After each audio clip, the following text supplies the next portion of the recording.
খুব শান্তিতে আছে, সুখে আছে, কিন্তু বাবা মায়ের কোনো খোঁজ খবর নেয় না ম্যাডাম। এটা আবার কেমন সন্তান যে নিজে ভালো আছে অথচ বাবা মার খোঁজ খবর নেয় না, নিজে ভালো খাচ্ছে ভালো পড়ছে অথচ বাবা মার খোঁজ খবর নেই? তাতে কোনো অসুবিধা নাই, তবু আমি দোয়া করি আমার ছেলে যেখানেই থাকুক, সুখে থাকুক, ভালো থাকুক, সব সময় যেন আল্লাহ তাকে সুখেই রাখে। সরি চাচা, আমি আপনার সন্তানের কথা বলে আপনার কষ্টটা বাড়িয়ে দিলাম। না ম্যাডাম, আমি কোনো কষ্ট পাইনি। আপনার এখানে চাকরি নিয়েছি, আপনি আমার কয়টা সন্তান, কোন সন্তান কি করে, আমার যে বয়স, তাতে তো আপনার জানতে ইচ্ছা হতেই পারে, এটাই স্বাভাবিক। ম্যাডাম, কিছু মনে না করলে আপনারে আমি একটা কথা বলতে চাই, বলবো? হ্যাঁ বলেন, কোনো সমস্যা নেই। মানে বলছিলাম যে ম্যাডাম, আমার এই বয়সে এই চাকরিটা ছাড়া আর কিছু করে খাবার ক্ষমতা নেই। আমার সংসারে খুব অভাব, তাই বলছিলাম যে আমাকে চাকরিটা থেকে বাদ দিয়েন না ম্যাডাম। আমার মনে হয় কি জানেন, ওই হাসান সাহেব, আমি একজন বয়স্ক মানুষ বিধায় সে বোধহয় আমাকে তার অফিসে মেনে নিতে পারছেন না। হাসান আমার স্বামী, আমি ওকে বুঝিয়ে বলবো, আপনি টেনশন করবেন না, আপনি মন দিয়ে কাজ করুন। তাছাড়া আপনি মুরব্বী মানুষ, ও হয়তো কিছু আপনাকে অর্ডার করতে পারে না, এর জন্যই আপনার প্রতি ও অসন্তুষ্ট। তারপর আমি দেখছি ব্যাপারটা। আমাকে যে গল্পটা যদি ভালো লাগে তাহলে লাইক, কমেন্ট এবং সাবস্ক্রাইব করতে ভুলবেন না। আল্লাহর কাছে দোয়া করি, আল্লাহ আপনার মঙ্গল করুক, আপনি সুখে থাকেন, আপনি সুস্থ থাকেন, সেই সাথে আপনার স্বামীও থাকুক। আসি ম্যাডাম।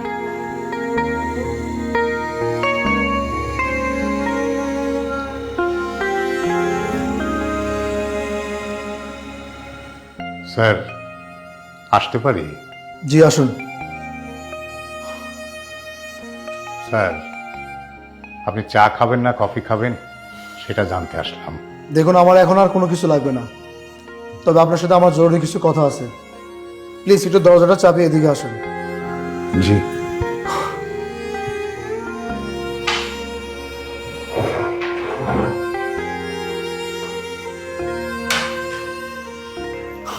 দেখুন, আমি চাচ্ছি না আপনি এই অফিসে থাকেন, এই অফিসে চাকরি করেন।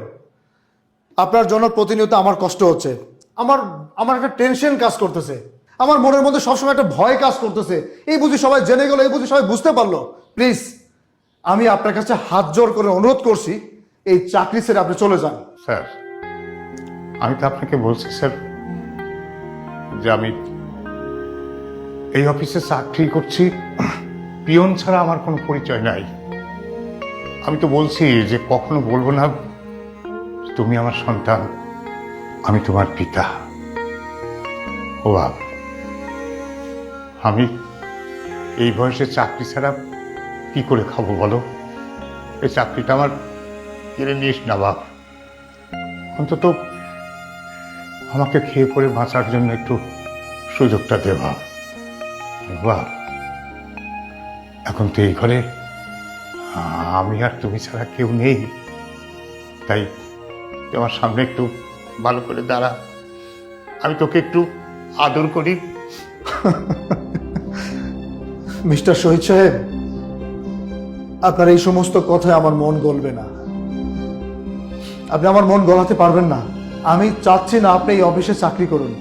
প্লিজ, আমি আপনার কাছে আবারও হাত জোর করে অনুরোধ করতেছি, আপনি এই চাকরি ছেড়ে চলে যান। বাপরে, কোথায় যাব আমি এই বয়সে, কোথায় যাব? আমি জানি তুই আমার ভরণ পোষণ দিবি না, আমি তো তোর কাছে ভরণ পোষণ চাই না।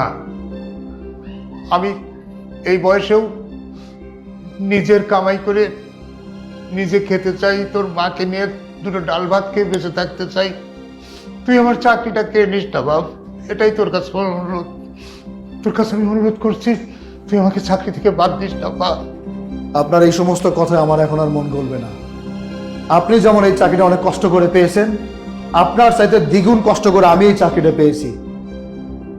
আপনার জন্য আমার এই সারা জীবনের কষ্টটার বৃথা যাক, তা আমি চাই না।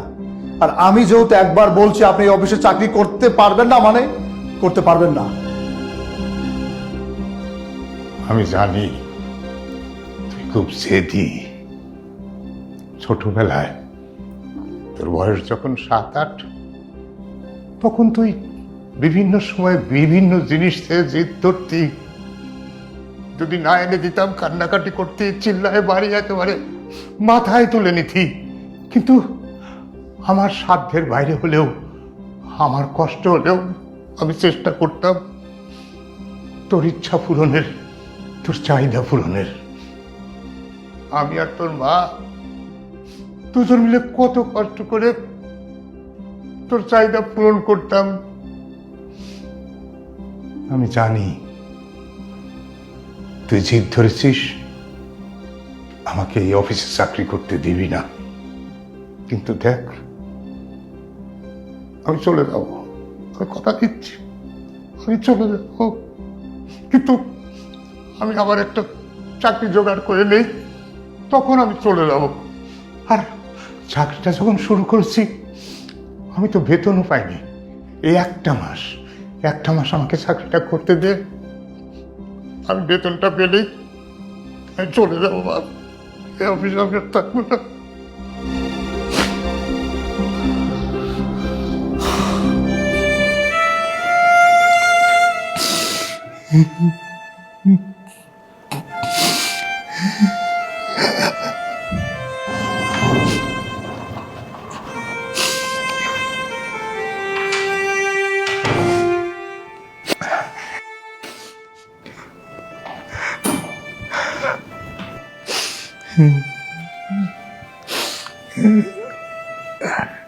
চাচা, আপনি এইভাবে এখানে বসে কান্নাকাটি করতেছেন, ম্যাডাম বা কোনো স্যার কি আপনাকে কেউ কিছু বলেছে? না না রে মা, কেউ কিছু বলেনি। ওই আমার একটু কাঁদতে ইচ্ছা করলো তো, তাই কাঁদলাম। চাচা কি যে বলেন, আপনার এই কথাটা আমি প্রথম শুনলাম যে কেউ ইচ্ছা করে কান্নাকাটি করে। আমার তো মনে হচ্ছে কিছু একটা ঘটেছে যেটা আপনি আমাকে বলতে চাচ্ছেন না। আরে তোমার তো এখন বয়স কম, তুমি আমার এই কান্নার অর্থ বুঝবা না। আমার মতো বয়স হোক, তখন ঠিকই বুঝতে পারবা। দেখবা অতীতের সব স্মৃতি তোমার মনে পড়বো। অনেক ঘটনার জন্য তোমার কান্না মন থেকে এমনি এমনি আইসা পড়বো রে মা। চাচা, আপনি আর আমি তো একই জায়গায় জব করতেছি, আর তাছাড়া আমরা তো একটা ফ্যামিলির মতো, আর আমি তো আপনার মেয়ের মতো। তাহলে আপনার অতীতে এমন কোন ঘটনা ঘটে গেছে যেটার জন্য আপনি একা একা বসে কান্নাকাটি করতেছেন? আমাকে কিন্তু চাচা বলতে পারেন। তাছাড়া শুনেছি দুঃখ কষ্ট শেয়ার করলে কিছুটা হলেও কমে। আপনি কিন্তু চাইলে আমাকে বলতে পারেন। হ্যাঁ রে মা, তুই আমার মেয়ের মতোই। আমি বলবো, তোকে বলতে আমার কোনো অসুবিধা নেই। সময় হলে আমি তোকে সব বলবো মা, সব বলবো। চাচা, আপনার কথা শোনার জন্য আমি অপেক্ষায় থাকব।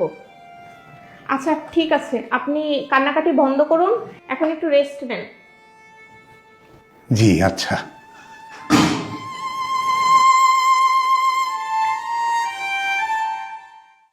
শোনো, আজকে আমি একটু তাড়াতাড়ি বাসায় চলে যেতে চাচ্ছি।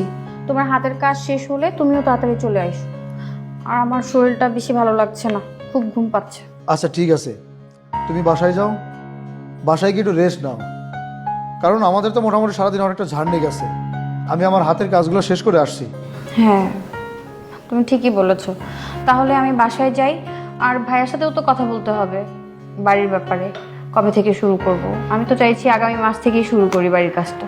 হ্যাঁ, তা তো অবশ্যই।